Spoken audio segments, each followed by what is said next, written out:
স্বাধীনতা। তোমায় খুব খুব ভালোবাসি।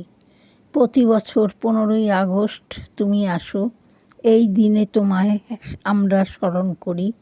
যে যেভাবে পারে স্মরণ করে, আমিও স্মরণ করি তোমাকে। গান দিয়ে, ফুল দিয়ে, আবৃত্তি দিয়ে তোমায় স্মরণ করি। কিন্তু আমার একটা প্রশ্ন এই যে ছেলেটা সকাল হলে কাজ করতে যায় চায়ের দোকানে, যে মেয়েটা সকাল হলে কাগজ কুড়ায় বস্তা নিয়ে সকালবেলায়, সে কি জানে স্বাধীনতার মানে? স্বাধীনতা তুমি কি উত্তর দেবে এর জন্যে?